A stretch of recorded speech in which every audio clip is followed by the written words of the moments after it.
შენი პირველი არჩევნები. ახალგაზრდა ამომრჩეველს, მას, ვინც პირველად მონაწილეობს არჩევნებში. 4 ოქტომბერს მუნიციპალიტეტის ორგანოთა არჩევნები გაიმართება.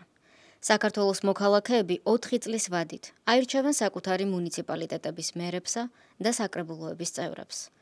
ამ მოქალაქეებს შორის იქნება შენც და კიდევ 46,000-ზე მეტი ის ახალგაზრდა, ვინც წელს პირველად შეძლებს არჩევნებში მონაწილეობას. აქტიურ საზოგადოებრივ და პოლიტიკურ ცხოვრებაში შენი პირველი ნაბიჯი საარჩევნო უფლების გამოყენებაა. სწორედ ამ არჩევნებზე შენ პირველად გაქვს შესაძლებლობა მიიღო მონაწილეობა არჩევნებში, პროცესში, რომელიც დემოკრატიული საზოგადოების ჩამოყალიბებისთვის უმნიშვნელოვანესია. ასე რომ, როცა პირველად ემზადები ხმის მისაცემად, გახსოვდეს, რომ ეს არის შესაძლებლობა, წვლილი შეიტანო შენი ქვეყნის, ქალაქისა თუ თემის მართვასა და მომავლის ფორმირებაში. მხარი დაუჭირო შენთვის საინტერესო და მნიშვნელოვან საკითხებს.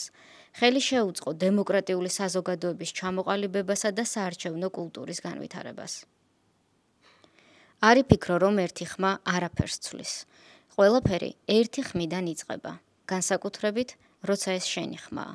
შენ წყვეტ, ვინ იქნება შენი მერი, ვინ იმუშავებს შენ საკრებულოში და სწორედ ეს არჩევანი განაპირობებს იმას, თუ როგორი იქნება ადგილი, სადაც ცხოვრობ და რომელზეც გული შეგდგება. საარჩევნო ადმინისტრაციისთვის და პირადად ჩემთვის, როგორც ამ უწყების ხელმძღვანელისთვის, საარჩევნო პროცესებში ახალგაზრდების ჩართულობა განსაკუთრებით მნიშვნელოვანია. ეს არის ჩვენი საერთო საქმე. სწორედ ამიტომ მოგმართავ, გამოიყენე შენი უფლება, მოდი არჩევნებზე და აირჩიე შენი მუნიციპალიტეტის წარმომადგენლობა.